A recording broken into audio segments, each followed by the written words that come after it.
할렐루야. 우리 앞뒤 좌우 한번 인사하겠습니다. 잘 오셨습니다. 맞습니다. 오늘 예배 오신 여러분들을 환영하고 축복합니다. 오늘 말씀을 통해 여러분들이 도전 받으시고 그 말씀을 붙들고 우리가 열심히 살아가시길 주님의 이름으로 축복합니다. 먼저 사진 한 장 보도록 할까요, 여러분? 사진 하나, 그림 하나 보여주십시오.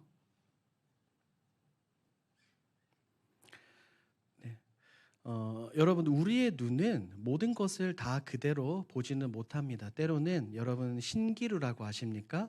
때로는 착시현상이라고 이야기를 하죠. 그래서 어떠한 그림을 보면 어떤 사람들이 봤을 때는 어떤 할머니의 그림이 되기도 하고 또 다른 사람이 보았을 때는 어떤 젊은 여인의 그림이 되기도 합니다. 그것은 우리의 눈이 그만큼 정확하지 않고 때로는 우리가 그 대상을 잘못 바라보는 경우가 너무나도 많습니다. 그런데 이것은 우리의 신앙생활에서도 마찬가지입니다. 우리가 한 분 하나님, 삼위일체 하나님을 대하고 그 하나님을 믿는다라고 이야기하면서 우리가 각자 생각하는 하나님, 각자 생각하는 예수님에 대한 분명한 기준과 정의가 다르다는 것입니다. 오늘 본문 말씀을 보면 이런 착각에 빠진 한 명의 청년이 등장합니다. 오늘 말씀을 나누는 가운데 과연 내가 이 본문에 등장하는 청년과 비슷한 모습을 가지고 있는지 아닌지 여러분들이 생각해 보시고 다른 것이 아니라 바른 신앙을 가지시길 주님의 이름으로 축복합니다. 앞서 말씀드린 것 같이 오늘 본문은 한 사람에 대한 이야기입니다. 그런데 그냥 한 사람이 아니라 굉장한 열정을 가진 사람입니다. 누구처럼요? 바로 여러분들처럼요.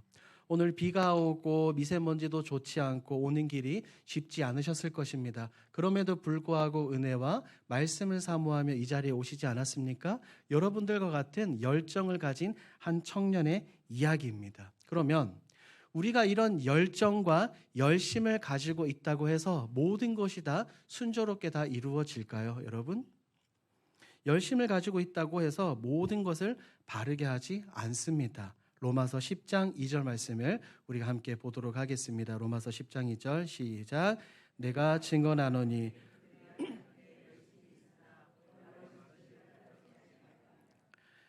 그들이 하나님께 열심은 있으나 올바른 지식을 따른 것이 아니다라고 이야기를 합니다.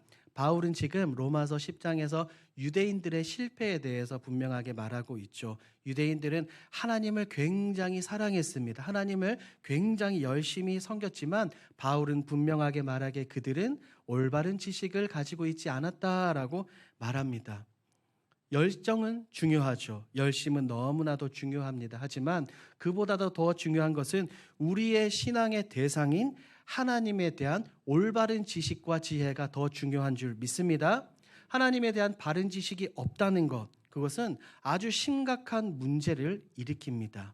우리 주위에 이런 이단들과 사이비들이 너무나도 많죠. 왜 그렇습니까? 성경에 대한 바른 이해와 지식, 하나님에 대한 바른 이해가 없기 때문입니다. 로마서를 기록한 바울을 우리는 잘 알고 있습니다. 바울은 이전에 회심 이전에 하나님을 향한 굉장한 열심을 가졌던 사람입니다. 그래서 예수님을 대적하고 예수 믿는 사람들을 잡으러 다니는 그런 사역을 했었죠. 그러다가 다메섹 도상에서 그가 예수 그리스도를 만나 회심을 하고 본격적으로 하나님께 귀하게 쓰임 받았습니다. 유대인들 역시 동일합니다. 그들도 굉장한 열심과 열정을 가지고 있었습니다. 그들은 열정적으로 예수님을 죽였습니다. 왜요? 예수님이 하나님을 모욕했다고, 예수님이 신성모독했다고 그들은 굉장히 분노하면서 그들이 가진 열정과 열심을 가지고 예수님을 십자가에 못 박여 죽였습니다. 그들은 진짜로 예수님이 너무나도 믿고 너무나도 싫어서 죽인 겁니다. 그들은 몰랐습니다. 우리가 예수 그리스도를 십자가에 못 박으면 하나님께서 다시 예수님을 3일 만에 다시 살리실 것이다 라는 그런 믿음을 가지고 십자가에 못 박은 것이 아니라 진짜로 너무나 죽이고 싶어서 예수님을 죽였어요. 그런데 그냥 죽인 것이 아닙니다. 그냥 때려서 죽이고 돌 맞아서 죽인 것이 아니라 구약에 기록된 이 말씀처럼 하나님으로부터 저주를 받아 죽어야 되기 때문에 예수님을 십자가에 달려 죽였습니다. 왜죠? 유대인들은 자신들이 열정적으로 섬겼던 율법과 성전을 감히 건드리는 것을 그들은 견딜 수 없었습니다. 그들에게 있어서 가장 중요한 것은 두 가지였어요. 율법과 성전입니다. 그런데 우리 주님께서 사역을 하시면서 이 두 가지를 건드렸죠. 예수님께서 뭐라고 말씀하셨습니까? 내가 율법을 폐하러 온 것이 아니라 율법을 완전하게 하러 왔다라고 말씀하셨죠. 그리고 성전을 보면서 예수님께서는 이렇게 말씀하셨습니다. 내가 너희에게 이르노니 성전보다 더 큰 이가 여기 있다라고 말입니다. 그리고도 더불어 말씀하셨죠. 너희가 이 성전을 헐어라. 내가 3일 만에 다시 세우리라 라고 말입니다. 이 이야기를 들은 유대인들은 수천 년간 내려온 자신들의 전통, 율법과 성전을 건드리고 그것에 모욕했다라고 생각했기 때문에 예수님을 잡아 죽였습니다. 너무나도 큰 분노 때문에 예수님을 죽였죠. 무엇이 예수님을 죽게 만들었습니까? 그들이 가지고 있는 열정, 그들의 잘못된 열심과 열정이 예수님을 죽였습니다. 그렇기 때문에 우리가 로마서 10장에서 읽었던 것처럼 그들에게 열심은 있으나 하나님에 대한, 예수 그리스도에 대한 바른 지식이 없었기 때문에 예수님을 죽였다라고 말합니다. 얼마 전에 전 세계에서 너무나도 유명한 팀 켈러 목사님이 소천하셨습니다. 이 팀 켈러 목사님이 쓰신 많은 책들 중에 내가 만든 신이라는 책이 있습니다. 굉장한 전 세계적으로 베스트셀러입니다. 그 책의 내용이 이거예요. 내가 지금 믿는 이 믿음의 대상인 하나님을 내가 만들어낸 신이라고 말하는 겁니다. 내가 생각하고 내가 만들어낸 그 신앙, 그 하나님을 믿어서는 안 된다는 거죠. 우리는 깊이 그리고 곰곰이 진지하게 생각해 볼 필요가 있습니다. 여러분은 지금 과연 어떤 하나님을 믿고 계십니까? 여러분은 지금 어떤 예수님을 믿고 계십니까? 내가 믿고 내가 섬기는 하나님이 과연 성경이 말하고 있고 성경이 말하는 예수님인지 우리는 끊임없이 확인을 해야 합니다. 내가 생각하고 내 기준으로 만들어낸 하나님, 내가 원하는 대로 모든 것을 이끌어주는 분이 예수님이 아니라는 거예요. 분명하게 성경을 통해서 그것을 우리가 확인을 해봐야 됩니다. 많은 사람들은 말합니다. 내가 성령 받았어라고 말하는데 그 성령이 과연 성경이 말하고 있는, 하나님이 말하고 있는 성령 하나님인지 우리는 분명하게 깨달을 필요가 있다는 것입니다. 오늘 본문에 나온 이 청년 역시 이런 굉장한 열정과 열심을 가지고 있었습니다. 그런데 우리가 본문을 읽어서 알지만 이 청년은 하나님에 대한 올바른 지식, 구원론에 대한 바른 지식이 없었습니다. 여러분 성경책을 한번 보십시오. 여러분들 성경책 17절 위에 상단에 보면 이 소제목이 붙어 있습니다. 뭐라고 붙어 있습니까? 그렇죠. 재물이 많은 사람 나와 있고 괄호하고 마태복음과 누가복음에도 동일하게 나와 있다라고 기록이 되어 있습니다. 그렇죠. 공관복음에 이 본문에 나오는 이 청년 한 사람에 대한 이야기가 똑같이 나와 있습니다. 마태복음에는 한 청년, 마가복음에는 한 사람, 누가복음에는 부자 관리라고 나와 있습니다. 그러면 여기서 우리 한번 해봐요. 한 청년, 한 사람, 부자 관리, 이 세 명 한 사람을 말하는데 한번 합쳐봅시다. 어떤 사람이 되는 거예요? 젊고 부자이며 관리인 사람입니다.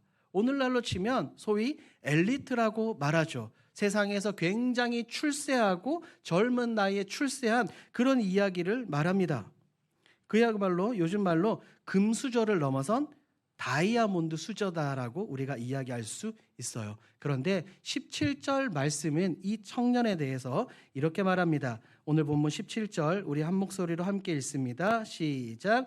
예수께서 길에 나가실새 한 사람이 달려와서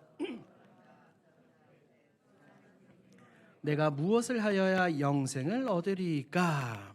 이 청년이 예수님께 길에서 예수님을 보고 막 달려와서 꿇어앉습니다.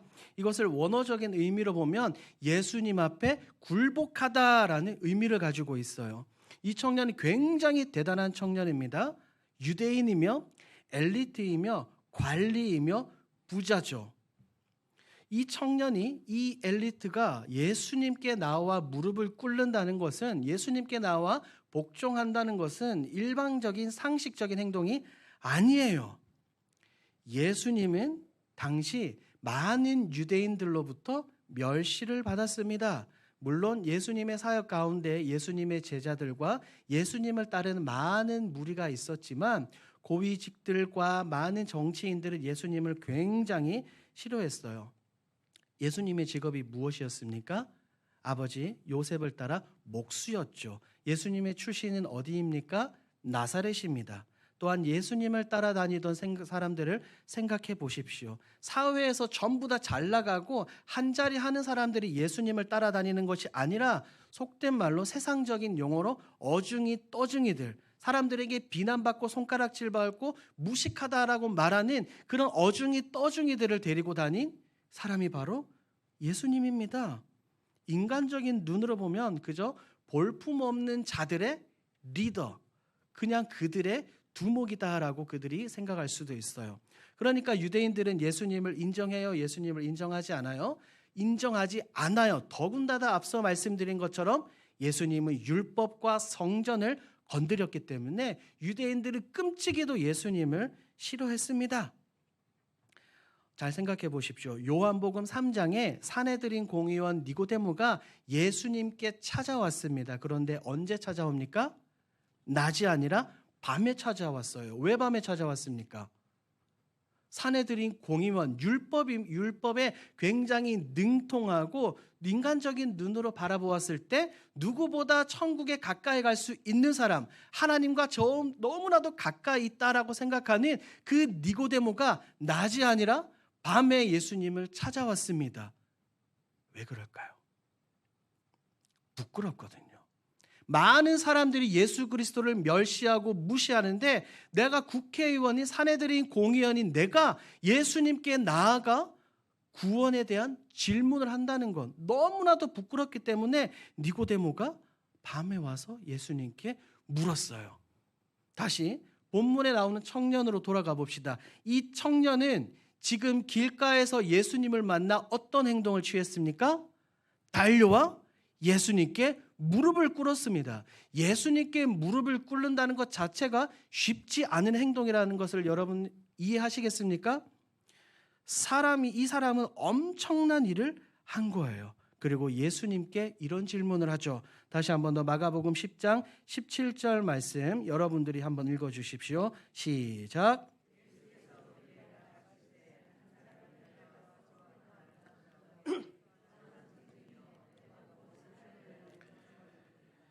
쉽게 말해서 이 청년은 예수님께 니고데모가 질문했던 것처럼 구원에 대해서 묻습니다. 영생에 대해서 물어요.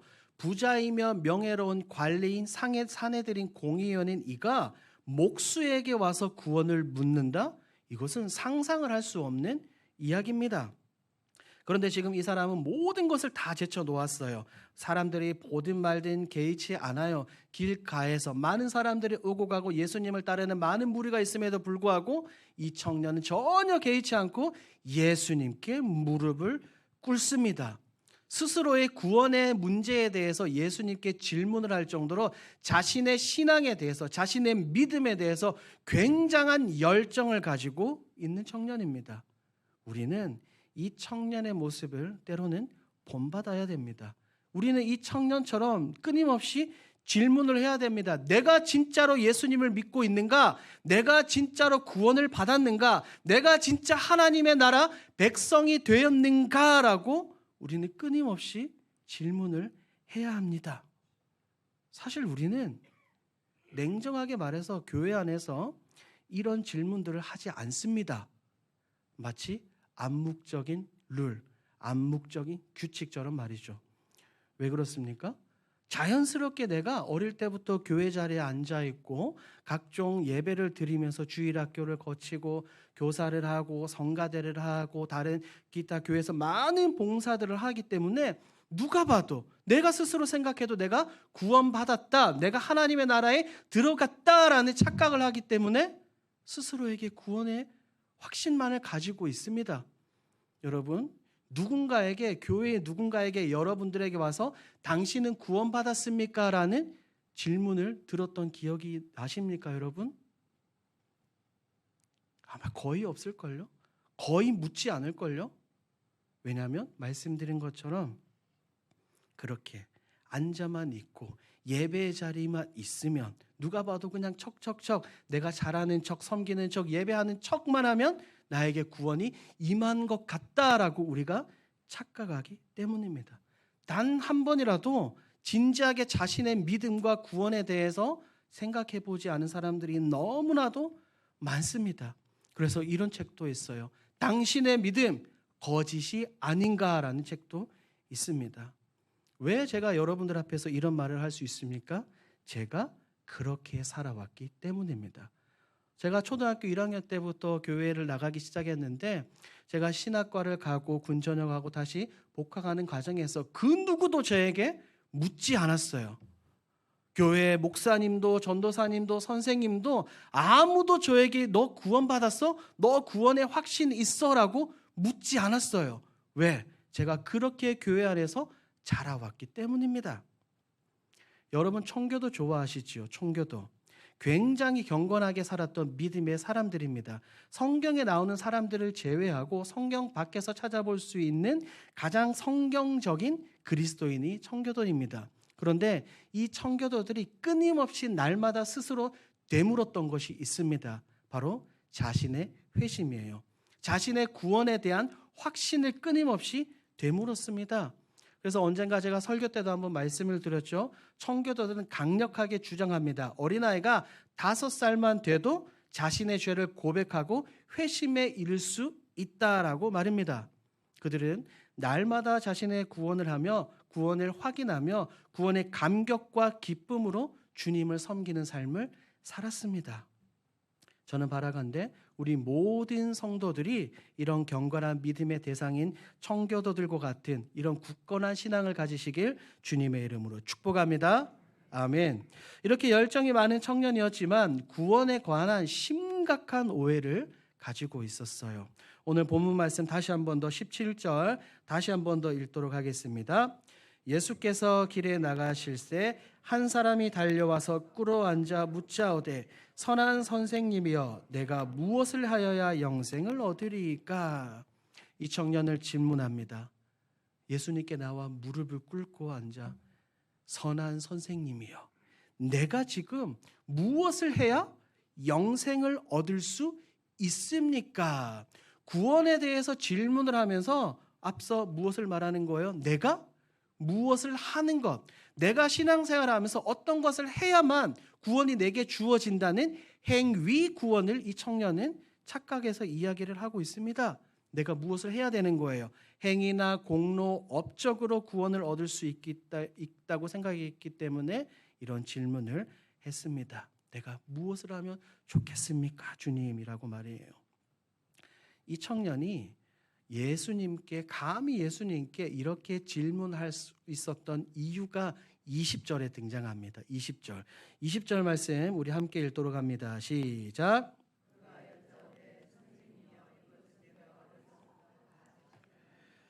이 청년의 말을 듣고 예수님께서 그렇게 말씀하셨어요. 너가 계명을 알잖아. 살인하지 마, 간음하지 마, 뭐 하지 마 이렇게 쫙 말씀하셨는데 20절에서 이 청년이 말하는 거예요. 내가 어려서부터 뭐 했다고요? 다 지켰습니다. 제가 지금 어려서부터 예배당에 나와 신앙생활하면서 성경이 말한 이 모든 것을 다 지켰습니다. 자신감이 충만하죠. 저 정도면 괜찮지 않습니까? 제가 이 정도 했는데 이 정도면 내가 구원에 이를 수 있지 않겠습니까? 제 정도면 충분하죠 라고 돌려서 예수님께 말하고 있습니다. 하지만 우리는 알고 있죠.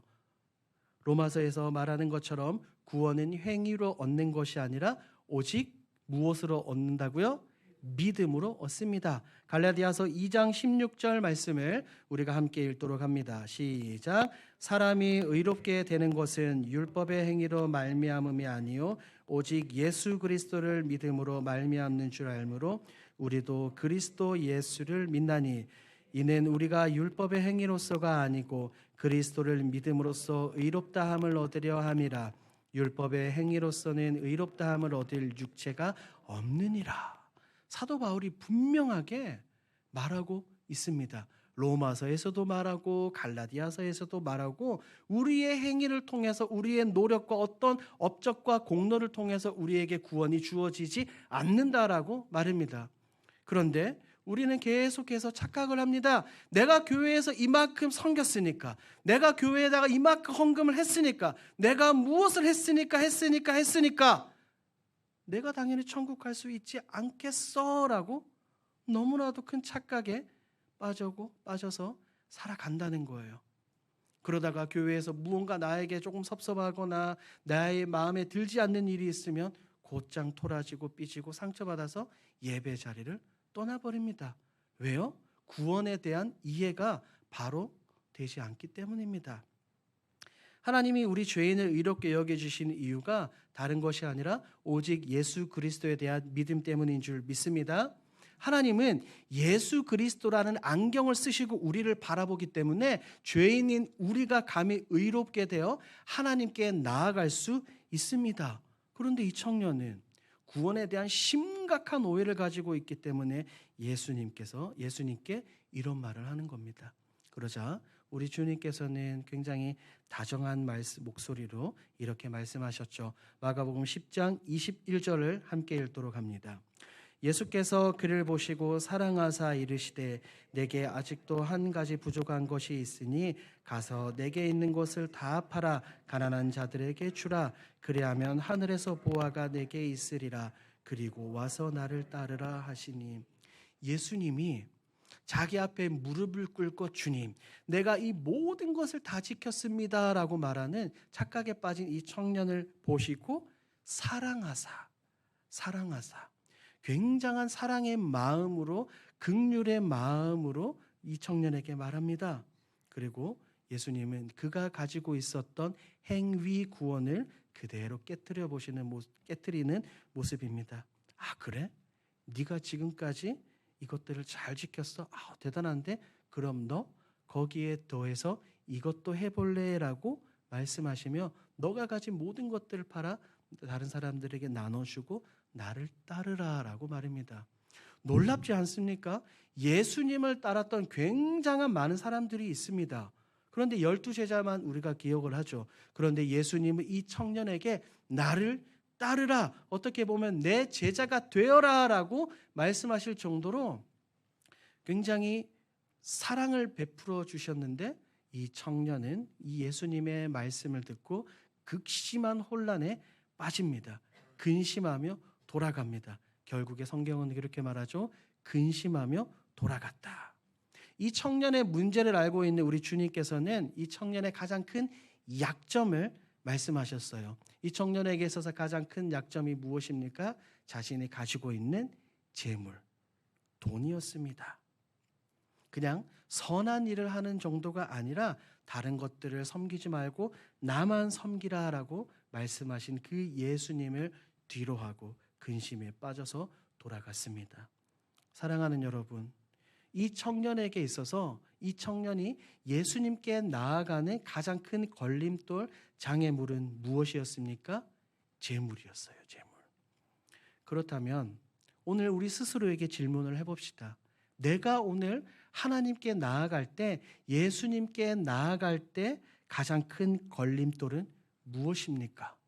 어떤 사람들은 자신의 배와 그물이 될 수도 있겠고, 어떤 사람들은 청년이 말하고 있는 것처럼 재산, 돈이 될 수도 있겠고, 어떤 사람들은 가족, 자녀, 취업, 직장, 학업, 기타 등등등 다른 것들이 될 수 있습니다. 결국의 핵심은 한 가지입니다. 우리는 세상의 다른 것들을 바라보며 그것을 따르고 섬기는 것이 아니라 우리는 오직 주님을 바라보며 주님 한 분만 따르고 사랑하고 섬겨야 될 줄 믿습니다. 이런 성도들이 되길 주님의 이름으로 축복합니다. 이 청년은 굉장한 열심을 가지고 열정을 가지고 길에서 달려나와 주님 앞에 무릎을 꿇고 내가 어려서부터 모든 것을 다 지켰습니다 라고 말할 정도로 굉장한 열정적인 사람이었습니다. 그런데 주님의 마지막 말 한마디에 돌아갔습니다. 아마도 이 청년은 지금까지 자신이 관리직에 올라가며 고위 직급에 올라가며 예수님 앞에 나오기까지 단 한 번도 자신의 신앙의 노선에서 벗어난 적이 없다라고 착각했을 수도 있습니다. 마치 저처럼요. 그리고 마치 우리들처럼요. 그러니까 어려서부터 모든 율법을 다 지키며 살았다라고 굉장히 자신 있게 말하는 겁니다. 우리는 때때로 이런 착각에 빠져서 살아갈 경우가 너무나도 많아요. 누가 봐도 내 신앙에, 누가 봐도 내 믿음에 문제가 없어 보입니다. 내가 나를 봐도 문제가 없고 남이 나를 봐도 문제가 없습니다. 그러니 나는 괜찮아. 나는 아무런 문제 없어. 나는 그냥 하나님의 자녀, 하나님의 백성이 되었어라고 생각할 수도 있어요. 이 본문에 나오는 이 청년, 이 부자 청년, 관리인 청년은 제가 될 수도 있고 여러분들이 될 수도 있습니다. 오늘 말씀의 제목이 착각하지 맙시다입니다. 그러므로 우리는 이 본문에 나오는 이 청년을 되새겨보며 우리는 자신을 잘 살펴보아야 합니다. 오늘날 우리의 가장 큰 문제가 뭐냐면 내 자신의 본연의 모습을 보이기 싫어서 말씀 앞에 엎드리지 않는다는 거예요. 말씀의 거울 앞에 내 자신을 가져다 놓지 않는다는 거예요. 말씀 앞에 비춰보면 내가 너무나도 더럽고 추하고 죄인이고 너무나도 부족하기 때문에 내 자신을 스스로 감추면서 살아갑니다. 이 청년, 주님의 말씀 한마디에 지금까지 살아왔던 그 청년의 거짓 신앙이 그대로 드러납니다. 신앙의 내면이 완전히 드러나요. 주님이 말씀하시자 그의 본 모습이 그대로 드러납니다. 사랑하는 여러분, 우리는 다른 것이 아니라 하나님 말씀 앞에 우리를 놔두고 우리 스스로를 돌아봐야 될 줄 믿습니다.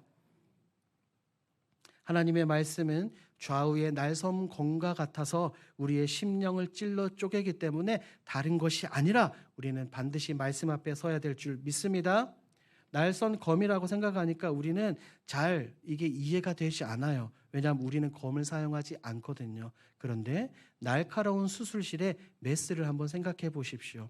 어떤 병에 걸려서 어떤 치료하기 위해서 썩은 환부를 도려내야 됩니다. 날카로운 메스가 도려낼 때 때로는 피가 나고 상처가 나지만 결국에는 그 아픔이 문제가 해결됩니다. 마찬가지로 하나님의 말씀은 이래요. 때로는 우리가 말씀 앞에 설 때 너무나 고통스럽고 눈물 질 수는 있지만 우리 내면의 문제를 그대로 드러내게 만들어 우리의 모든 문제를 해결하는 것이 다름 아닌 살아계신 하나님의 말씀인 줄 믿습니다. 더불어 우리 자신과 여러분들의 자녀 손들, 자라나는 우리 길동교회의 다음 세대들에게 우리가 물려줘야 될 것이 무엇입니까? 어떻게 하면 세상에서 성공하는지, 어떻게 하면 복을 받는지 이런 것들을 우리가 알려줘서는 안 됩니다. 어떻게든지 우리의 자녀 손들이, 내 자녀가, 내 손주들이 말씀 앞에 바로 서야 되고 내 손주들이, 내 자녀가, 우리의 다음 세대들이 믿음의 눈을 들어 전능하신 하나님만을 바라보며 오직 예수 그리스도의 십자가만을 붙들게 우리가 기도하고 끊임없이 노력해야 되는 줄 믿습니다. 오늘 본문에 나오는 이 청년을 반면교사로 삼아 우리의 구원자 되시는 예수 그리스도에 대해 바로 알아가시는 저와 여러분들이 되길 주님의 이름으로 축복합니다. 아멘. 기도하겠습니다. 하나님 감사합니다. 오늘 말씀을 통하여 많은 것들을 깨닫게 해주시니 감사합니다. 하나님, 우리가 하나님을 향한 열심은 있으나 하나님을 향한 바른 지식과 지혜가 있는지 우리 스스로를 돌아보게 하여 주옵소서. 우리가 스스로 착각에 빠져서 나는 괜찮지, 이 정도면 괜찮아라는 생각을 하는 것이 아니라 끊임없이 우리가 스스로에게 질문을 하며 말씀의 거울 앞에 나를 놔두고 우리 본 모습을 바라볼 수 있도록 주여 붙들어 주시옵소서. 그래야 해서 우리가 세상에 사라지고 썩어 없어질 것들을 바라보고 구하고 붙드는 인생이 아니라 오직 하나님만, 예수 그리스도의 십자가만 바라보고 붙드는 귀하고 복된 우리 모든 성도들이 되어질 수 있도록 주님 역사하여 주옵소서. 감사드리며 예수님의 이름으로 기도합니다. 아멘. 찬송하